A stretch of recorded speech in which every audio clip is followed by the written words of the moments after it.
Está começando mais um programa, Caminho das Estrelas.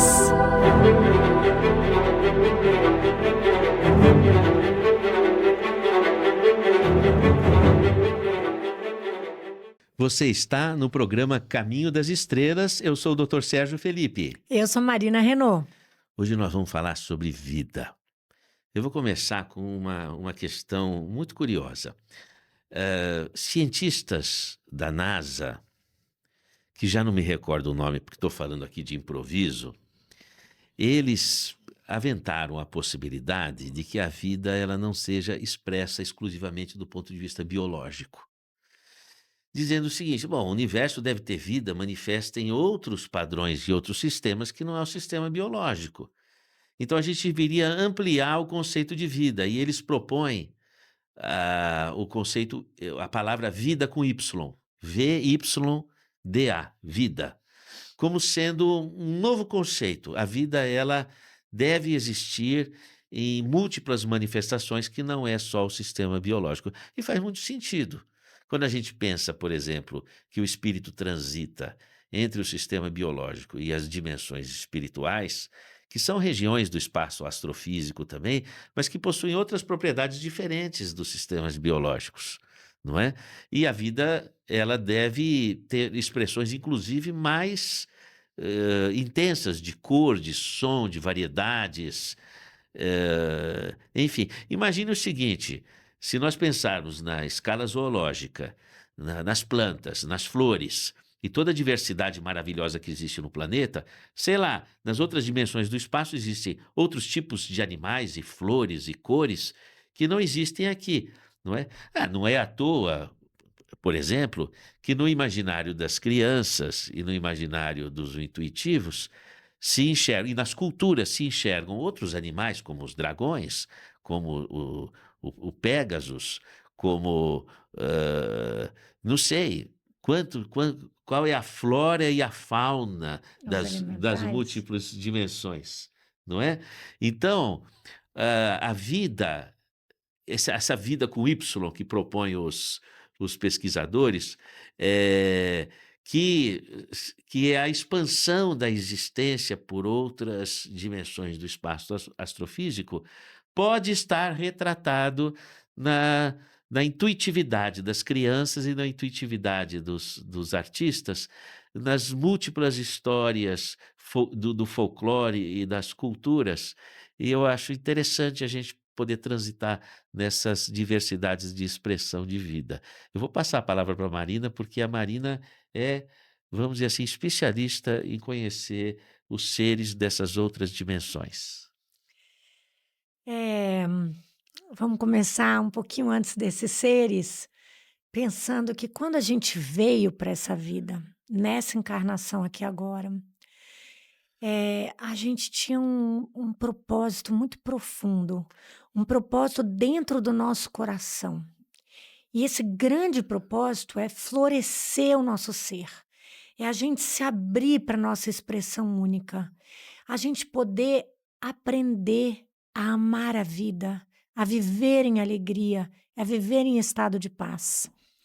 E se conectar com todo esse universo que é invisível aos olhos nus, que são todos esses seres que estão conosco nessas tantas dimensões, que estão interpenetrando o nosso espaço-tempo, e poder estar conectado com a mãe natureza, né? Ar, água, terra, fogo e o éter.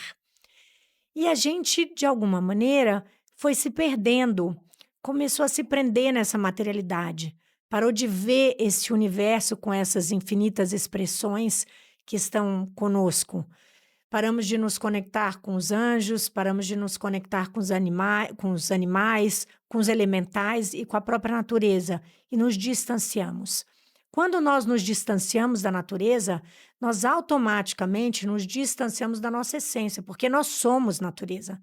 Nós somos uma expressão da natureza. Nós somos feitos de terra e estrela. Nós somos a fusão do cosmo com a mãe terra. Nós somos seres divinos. E por que a gente foi se perdendo nesse caminho? A gente foi se perdendo Porque durante a nossa vida acontecem muitas coisas, né, muitos desafios, que nós chamamos de coisas boas e coisas ruins. A gente julga isso como bom ou ruim. Então a gente perde a visão real dessas coisas. Elas são sim agradáveis ou desagradáveis, elas não significa que elas sejam boas ou ruins.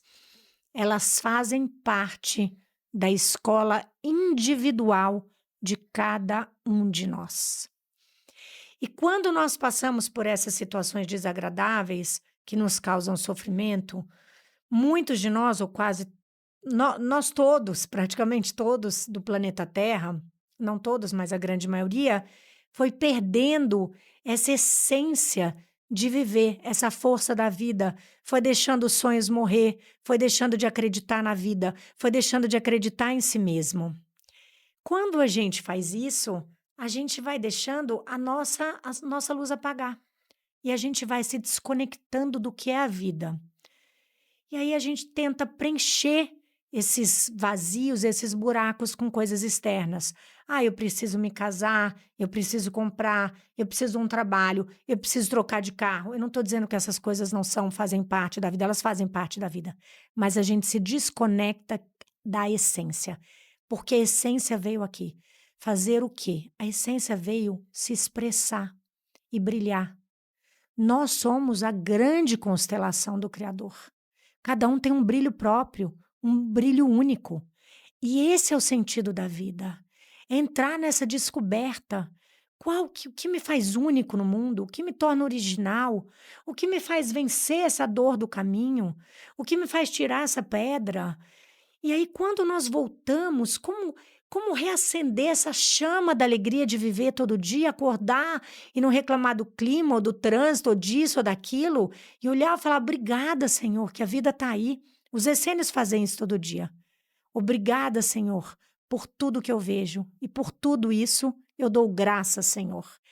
E quando a gente se perde, a gente entra na materialidade. Se a gente entra na materialidade, a gente começa a perceber só essa dimensão, que é a terceira dimensão. Mas será que a vida é só isso? E que essa vida dentro de você palpita e clama?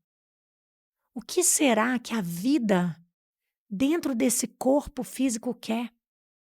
O que será que você, quando bebezinho, quando nasceu, que tinha aquele brilho nos olhos, queria viver, queria experimentar, queria descobrir?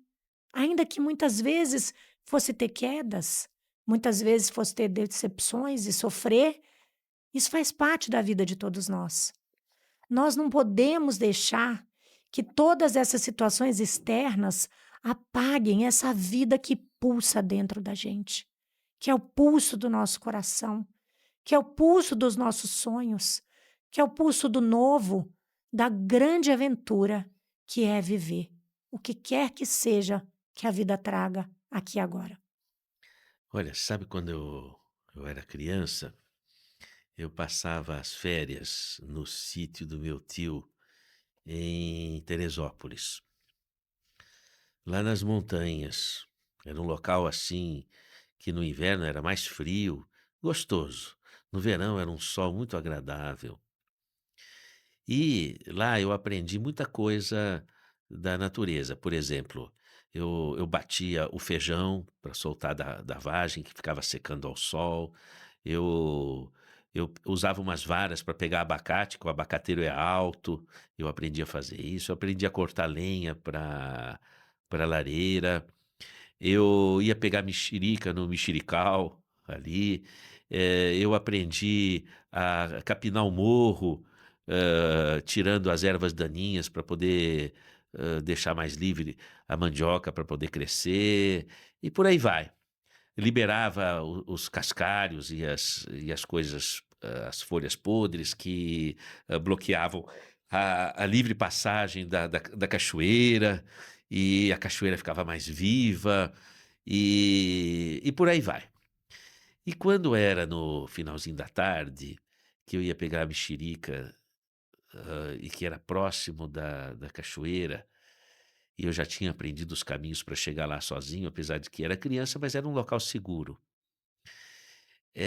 Eu tinha umas visões, porque na época, eu estava lendo uma obra de um pastor anglicano que viveu 50 anos na Índia, pastor Leadbeater.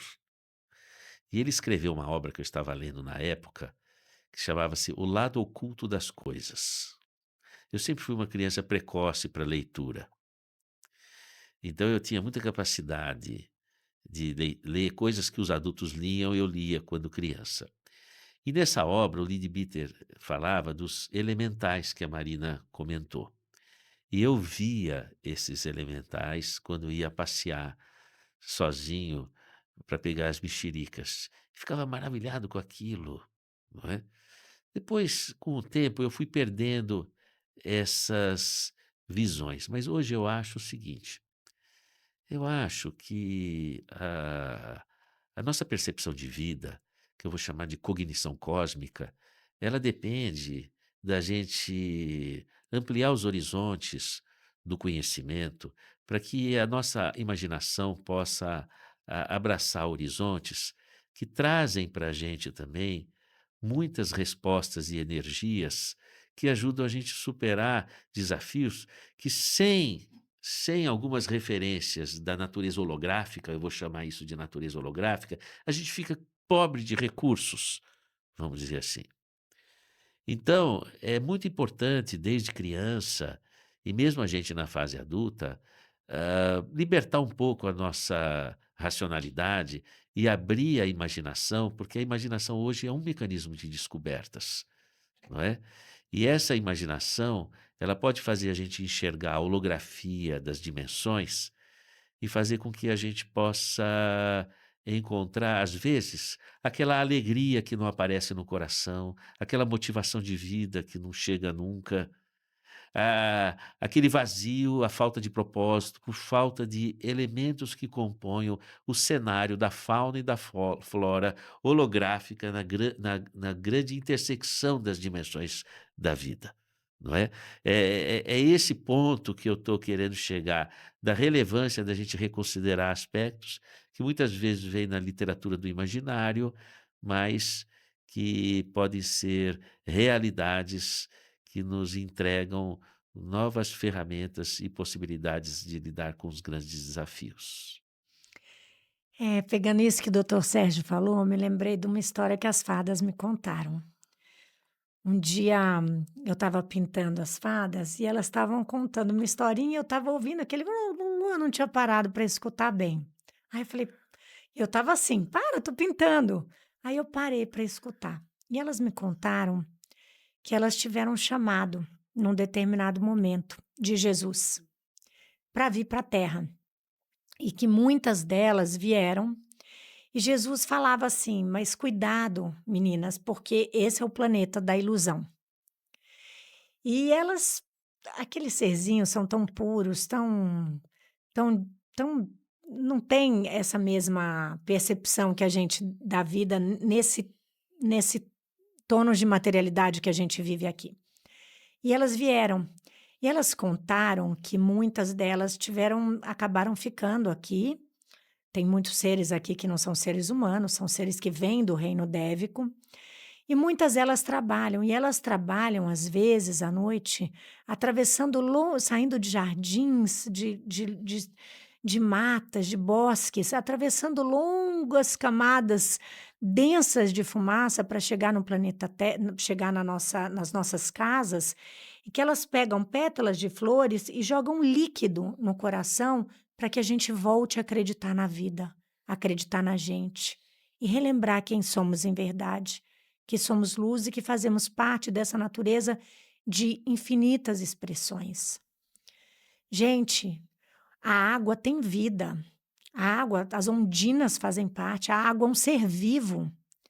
A Terra é um ser vivo. O planeta Terra é um ser vivo. Por isso chamamos Mãe Terra, Gaia.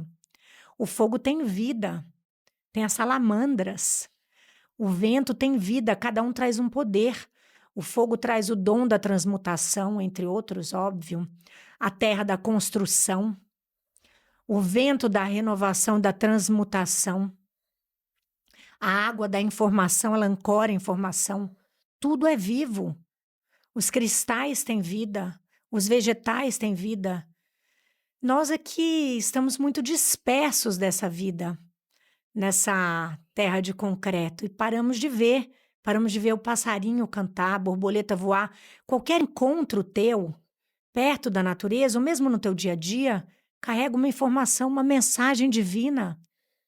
Será que a gente está olhando e eu vendo essas mensagens? Toda vez que uma borboleta passa numa determinada cor, ela traz uma informação. Poxa, ela pousou em mim, o que que ela quer dizer? O pássaro está cantando, ele reverencia a vida. Uma flor que se abre, que está se abrindo para reverenciar a Deus, ao Criador.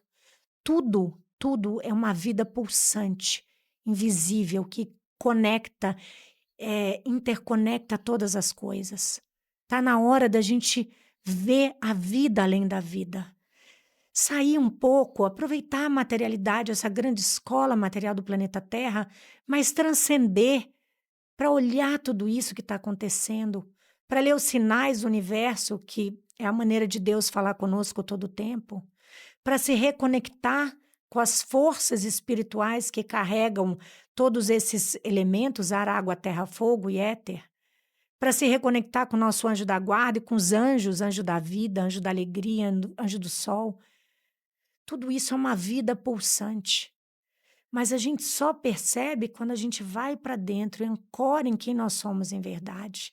Esse ser divino que é parte da natureza. E nós nos esquecemos tanto disso que a gente acabou, durante essas vidas, destruindo a natureza, matando os animais e esquecendo toda essa nossa responsabilidade. Nós não estamos em cima de uma cadeia. Não existe um ser humano em cima de cadeia nenhuma, pelo menos dentro do meu ponto de vista. E nós somos parte de um todo do planeta Terra, que faz parte de um todo que é a nossa família cósmica, que é essa vida que pulsa em todo o universo, nesse multiverso, que pulsa vida e, como o Dr. Sérgio disse, a maior expressão da vida, que é o amor. Olha, às vezes, quando eu falei para vocês da, vamos dizer assim, falta de elementos de cognição, pensa comigo o seguinte: qual é a amplitude do universo que nós não estamos vendo? Como é que funcionam os nossos olhos, por exemplo? Os nossos olhos, eles enxergam apenas aquilo que a luz reflete. Então, os objetos, eles não são visíveis por si. O que a gente enxerga é a luz que reflete neles. Tanto que se apaga a luz, você não enxerga mais nada.